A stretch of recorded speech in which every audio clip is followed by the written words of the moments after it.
Всем привет!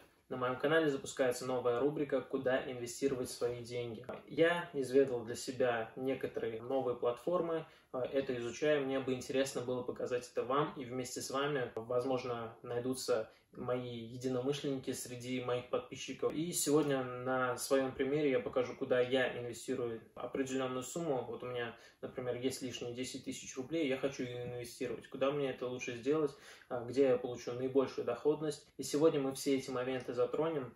Для кого было бы интересно узнать немного другие суммы, напишите об этом в комментариях. И в следующих выпусках мы попробуем, если мои финансы позволят это сделать, мы попробуем или порассуждать, или же на своем примере я также попробую вместе с вами инвестировать. И о своих изменениях, например, я буду указывать в своем инстаграме. Ссылку на него вы тоже также найдете в описании, поэтому подписывайтесь. Давайте перейдем поподробнее к платформам. О чем бы я хотел рассказать. Не так давно я открыл для себя такое немного неизведанное поле, как инвестиции в ценные бумаги, в акции, облигации и так далее. Мне это показалось интересным. Давайте перейдем к покупке непосредственной. Я решил, что данные 10 тысяч я буду вкладывать в акции, поэтому можете посмотреть. Сейчас я включил запись экрана. В поисковике давайте введем слово Coca-Cola. Вот у меня уже введено. Все, переходим. Видим то, что акция, она в принципе идет стабильно, просто держится. На фоне коронавируса она немного просела, но это свойственно для всех акций, можете посмотреть перед покупкой какой-либо акции. Ну вот, в принципе, давайте купим 2 акции. И все, мы купили 2 акции Coca-Cola. Я вообще рассматривал разные акции, я думал, что на 10 тысяч можно купить либо одну акцию Apple, либо 2 акции Coca-Cola. Решил купить Coca-Cola, потому что скоро Новый год, на фоне этого, возможно, сейчас пойдет везде реклама, и я прогнозирую, что, возможно, будет рост.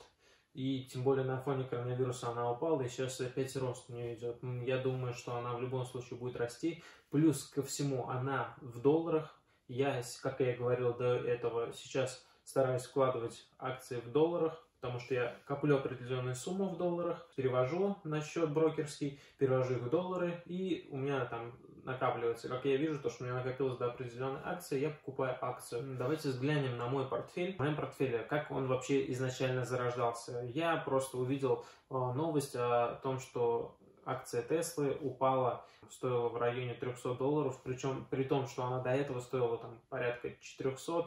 И я подумал то, что это самое время, чтобы купить именно эту акцию. Вот мы видим то, что вот в этот промежуток времени я купил за 348. Я ее приобрел и потом начал думать о том, что может все-таки расширить портфель. Я начал изучать уже акции, просматривать. Как оказалось, то, что акция Tesla, она является не дивидендовой, она не выплачивает никаких дополнительных доходов. Потом я решил приобрести, какую-нибудь акцию еще захотел, и решил приобрести Аэрофлот. Вот вы можете посмотреть тоже, что вот я купил ее практически вот в самом низу, вот за весь, не за весь период до этого, в самом начале она стоила еще дешевле, но вот за год я прям на самом минимуме, как так срослось, получилось, я вот приобрел, и потом она пошла на рост.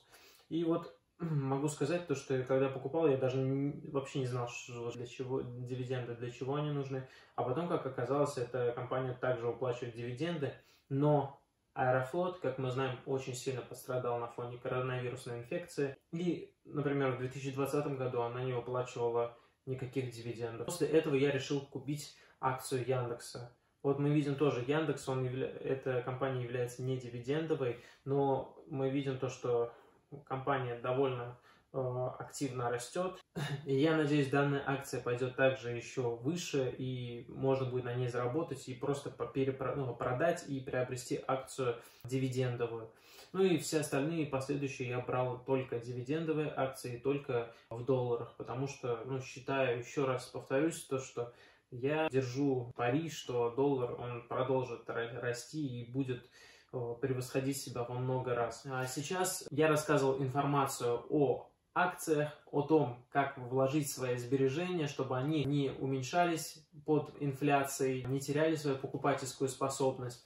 Сейчас вы продолжите смотреть ролик, где я расскажу о том, куда можно вложить 10 тысяч рублей и непосредственно самому принимать участие в данном бизнесе. Это аренда кальянов. Приятного просмотра. Также, если вы смотрели предыдущие мои видео и являетесь моим подписчиком, или же просто заходили на мой канал, вы, наверное, уже знаете то, что я занимаюсь кальянами, и вполне 10 тысяч рублей достаточно будет, чтобы вложиться в это дело и попробовать стартануть в кальянах. На 10 тысяч рублей вы можете купить, если в чем-то там не изощряться, можно купить 2 кальяна, нормальных кальяна, которые будут полностью разборные, полностью удобные для аренды, и уже начать делать свой бизнес. По поводу, насколько окупаемого вы можете окупить свои кальяны, ну, что-то порядка спустя 5-6 заказов.